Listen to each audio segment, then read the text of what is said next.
ଏକ ଟଙ୍କା ଖର୍ଚ୍ଚ କରି ପାଆନ୍ତୁ 14 GB ଡାଟା। ତେବେ ଏୟାରଟେଲ୍ ଆଣିଛି ଏକ ବଡ଼ ଖୁସିର ଖବର। କ'ଣ ମିଳିବ ଲାଭ? ଆସନ୍ତୁ ସମ୍ପୂର୍ଣ୍ଣ ଅପଡେଟ୍ ଜାଣିବା। କିନ୍ତୁ ତା ପୂର୍ବରୁ ମୋର ଏକ ଛୋଟିଆ ରିକ୍ୱେଷ୍ଟ, ଭିଡ଼ିଓକୁ ଲାଇକ୍ କରନ୍ତୁ, ଚ୍ୟାନେଲରେ ନଥିଲେ ଚ୍ୟାନେଲକୁ ସବସ୍କ୍ରାଇବ୍ କରି ପାଖରେ ଥିବା ଘଣ୍ଟି ଚିହ୍ନକୁ ଦବାଇ ଦିଅନ୍ତୁ।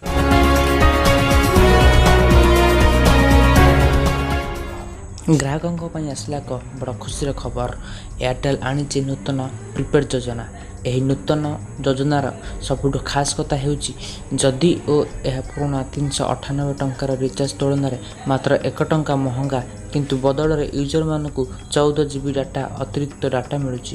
ଏହି ନୂତନ 399 ଟଙ୍କାର ଯୋଜନା ଦେଶର ସବୁଠି ଉପଲବ୍ଧ ଏବଂ ଏହା ମାଧ୍ୟମରେ ଏୟାରଟେଲ୍ ଅନ୍ୟ ଟେଲିକମ୍ କମ୍ପାନୀଗୁଡ଼ିକ ସିଧାସଳଖ ଚ୍ୟାଲେଞ୍ଜ କରିଛି। ଏହି ପ୍ଲାନ୍ର ବୈଧତା 28 ଦିନ। ଏଥିରେ unlimited voice calling, high speed data ଏବଂ ମାଗଣା ଜାତୀୟ ଗେମିଂ ମଧ୍ୟ ଖେଳିପାରିବେ। ଉପଭୋକ୍ତାମାନଙ୍କୁ ପ୍ରତିଦିନ 2.5 GB ଡାଟା ଏବଂ 100 SMS ମାଗଣାରେ ମିଳିଥାଏ।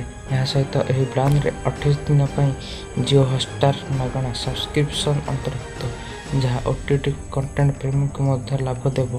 ସେହିପରି ଯଦି ଆମେ ପୁରୁଣା 398 ଟଙ୍କାର ପ୍ଲାନ୍ ବିଷୟରେ କଥା ହେବା, ତେବେ ଏହା ପ୍ରତିଦିନ 2 GB ଡାଟା ଏବଂ ପ୍ରାୟ ସମସ୍ତଙ୍କୁ ଅନନ୍ୟ ସୁବିଧା ପ୍ରଦାନ କରୁଥିଲା।